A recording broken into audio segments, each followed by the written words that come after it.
राधे, हरे कृष्णा।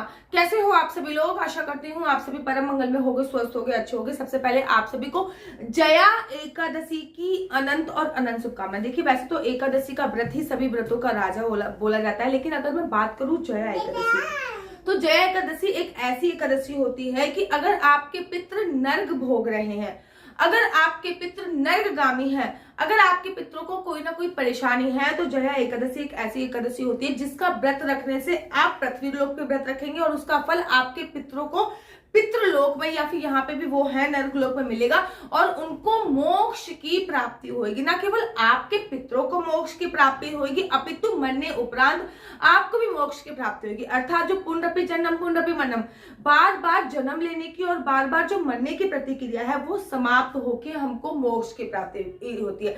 जया एकादशी का व्रत रखने से ना केवल हमें पृथ्वी लोक के समस्त सुखों की प्राप्ति होती है, जो भी पृथ्वी लोक का समस्त सुख है, ना केवल हमें वो मिलते हैं, अपितु मरने उपरांत भी हमको स्वर्ग की प्राप्ति, मोक्ष की प्राप्ति होती है। स्वर्ग और मोक्ष दोनों अलग अलग होते हैं, इस बात का आपको ध्यान रखना है। देखिए, जया एकादशी जो है वो कितनी तारीख की है? जया एकादशी का जो व्रत रखा जाएगा वो 20 तारीख को रखा जा रहा है उदय तिथि के अनुसार। वैसे तो जया एकादशी का प्रारंभ 19 तारीख को ही हो रहा है, लेकिन जो उसका व्रत रखा जाएगा वो 20 तारीख को रखा जाएगा, क्योंकि सूर्य एकादशी का जो व्रत रखा जाएगा वो 20 फरवरी को रखा जाएगा उदय तिथि के अनुसार, और 10वीं तिथि के नियम जो होंगे वो 19 फरवरी को फॉलो होंगे, और द्वादशी तिथि के जो नियम होंगे वो 21 फरवरी को फॉलो होंगे।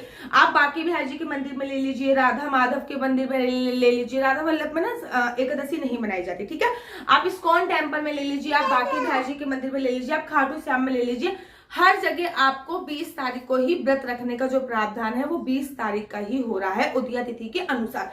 जया एकादशी माघ मास पे आती है और माघ मास की शुक्ल पक्ष की 11 को जया एकादशी का व्रत रखा जाता है। माघ मास वैसे ही पूरी तरीके से भगवान विष्णु को समर्पित होता है। देखिए, भगवान विष्णु गीता में स्वयं कहते हैं कि सभी पेड़ों में मैं पीपल हूं, सभी नदियों में मैं गंगा हूं, ठीक इसी प्रकार सभी मासों में माघ मास में स्वयं हूं। बेशक कार्तिक का महीना उनको बहुत प्रिय है, लेकिन माघ मास वो खुद ही है।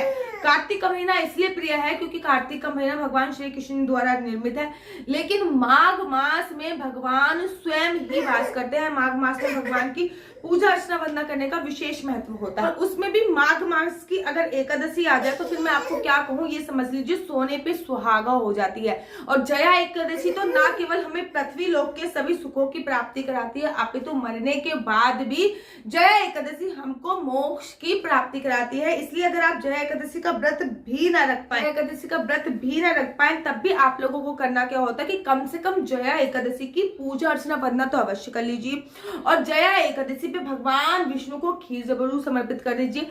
खीर चावल की नहीं होनी चाहिए, खीर मखाने की होनी चाहिए, इस बात का आपको विशेष तौर पे ध्यान रखना होता है। साथ ही के साथ आपको इस बात का ध्यान रखना है कि जया एकादशी की कथा भी आपको पढ़नी होती है। 10वीं तिथि से ही एकादशी तिथि के जो नियम होते हैं वो लागू हो जाते हैं, जैसे कि 10वीं तिथि को पृथ्वी पे शयन करना चाहिए, 10वीं तिथि पे मसूर की दाल का सेवन नहीं करना चाहिए, लहसुन प्याज मांस मदिरा का सेवन नहीं करना चाहिए, किसी भी प्रकार की काम वासना क्रीड़ा को अंजाम नहीं देना चाहिए। 10वीं तिथि पे भूल कर भी शाम के समय पे चावल का सेवन बिल्कुल भी नहीं करना चाहिए। 10वीं तिथि के कुछ बेसिक नियम होते हैं, इनको आपको फॉलो करना होता है। साथ ही के साथ फिर एकादशी पे सुबह सुबह ब्रह्म मुहूर्त में उठना होता है। नहाने धोने के बाद आपको गंगा जल डाल के स्नान करना होता है। वैसे भी माघ का महीना चल रहा है, अगर आप तिल डाल के भी स्नान करोगे तब भी सर्वोत्तम माना जाएगा, क्योंकि माघ मास में तिल का जो होता है वो बहुत बहुत ज्यादा महत्व होता है। मास में जो तिल का होता है ना वो बहुत ज्यादा महत्व होता है, तो आप तिल डाल के भी स्नान कर सकते हैं। बाल गोपाल लड्डू गोपाल को पंचामृत से स्नान कराइए। एकादशी का दिन है, उन्हें पीले वस्त्र बनाइए, खुद भी पीले वस्त्रों का समावेश कीजिए, संकल्प लीजिए। संकल्प लेने के बाद कथा पढ़िए, फिर आरती कीजिए और भगवान को भोग लगाइए। पूरे दिन किसी की निंदा चुगली इत्यादि नहीं करनी। अगर आप 16 माला का जाप करते हैं तो कोशिश कीजिए एकादशी पे 32 माला का जाप हो सके। दिन में आपको सोना नहीं होता, इस बात का आपको ध्यान रखना होता है। फोन पे किसी से गोसिप कर रहे हो तो चुगली इत्यादि नहीं करनी होती, इस बात का आपको ध्यान करना होता है। पूरे दिन भगवान के नाम का सिमरन करना होता है। तुलसी की परिक्रमा कीजिए, तुलसी का दीप प्रज्वलित कर सकते हैं, तुलसी का आलिंगन कीजिए, तुलसी की जड़ में से मिट्टी निकाल के अपने मस्तक पे लगाइए। पहले तुलसी पे जल डाला जाता है। ये केवल एक मिथ है कि तुलसी उस दिन निर्जला व्रत रखती है तो तुलसी को जल नहीं डालना चाहिए। केवल रविवार को छोड़कर और निर्जला एकादशी को छोड़कर हमेशा तुलसी पे जल डालने का जो प्रावधान है वो हमारे शास्त्रों में है और वृंदावन में हर कोई तुलसी पे जल डालता है। तुलसी पे दीप दान कीजिए और शाम के समय पूजा का वक्त हो जाता है तो शाम के समय घर के मुख्य द्वार पे 2 दीपदान आपको अवश्य करने होते हैं और साथ ही के साथ घर के मुख्य द्वार के साथ साथ एक अखंड ज्योत आप अवश्य जलाइए। मैं तो कहती हूँ कि पूरे दिन अखंड ज्योत जलाइए। पूरे दिन नहीं जला सकते तो कम से कम शाम के समय एक ऐसी अखंड ज्योत जला दीजिए जो आपकी पूरी रात प्रज्वलित हो सके। ध्यान रखिए, हर एकादशी पे दीपदान का अपना विशेष महत्व होता है। अगर आप दीपदान नहीं कर सकते तो हर एकादशी पे एक आपको ऐसी ज्योत जलानी चाहिए जो पूरी रात आपकी जलती रहे। वैसे तो खुद जलने का प्रावधान है, लेकिन अगर आप नहीं जग रहे तो घर में कम से कम आपके नाम की ज्योत तो जलती रहे। इतना तो आपको करना ही होता है। द्वादशी एकादशी पे अगर आपको शयन करना है तो तब भी आपको पृथ्वी शयन करना है, इस बात का ध्यान रखना होता है। एकादशी पे कोलगेट वगैरह नहीं किया जाता है। अपनी उंगली में पानी भरा जाता है, मुंह में कुल्ला करके और उसको डाला जाता है। ऐसी मुख की शुद्धि आपको 12 बार करनी होती है। 12 बार मुख की शुद्धि करने से आपके संपूर्ण मुख की शुद्धि होती है। पेस्ट इत्यादि आपको नहीं करना होता। जब भी एकादशी का व्रत होता है तो तेल नहीं डालना होता, आपको कोम नहीं करना होता, इस बात का ध्यान रखना होता है। बड़े सारे लोग कहते हैं कि एकादशी पे कपड़े नहीं धो सकते। कि एकादशी पे कपड़े नहीं धो सकते, वो पहले के जमाने की बात थी जब हम शारीरिक श्रम बहुत ज्यादा होता था और शारीरिक श्रम करके हम लोग थक जाते थे और भगवान के नाम का सिमरन नहीं कर पाते थे। आजकल तो वॉशिंग मशीन में डालो, घर घर करो, बस हो जाता है। तो लॉजिक समझिए हर चीज का, ठीक है ना। इस चीज का ये लॉजिक होता है। साथ ही के साथ आप द्वादशी तिथि पे आपको व्रत का सही समय पे पारायण करें। जैसे कि जया एकादशी है तो 9:28 तक इसका एनी हाउ आपको पारायण कर लेना है। जब भी हरिवासना समय निकल जाता है उसके बाद आपको व्रत का पारायण करना होता है। इस बात का आपको विशेष तौर पे ध्यान देना होता है। साथ ही के साथ आपको इस बात का भी ध्यान देना है कि व्रत का पारायण करने से पहले आपको खुद किसी को खिलाना है।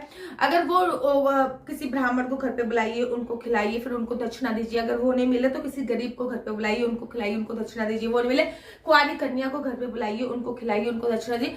वो भी एब्सेंट हो रहे हैं तो गौ माता को जाके वो खाना खिला के आइए, पक्षियों को जाके खाना खिला के आइए। अगर वो भी नहीं मिल रहा तो मंदिर में जाके वो खाना दे के आइए। अगर मंदिर भी अवेलेबल नहीं है तो सूखा राशन जो होता है वो मंदिर में आप दान करके आ सकते हो। अगर वो भी पॉसिबल नहीं है तो सबसे लास्ट उपाय ये है कि पैसे निकाल के रख लीजिए।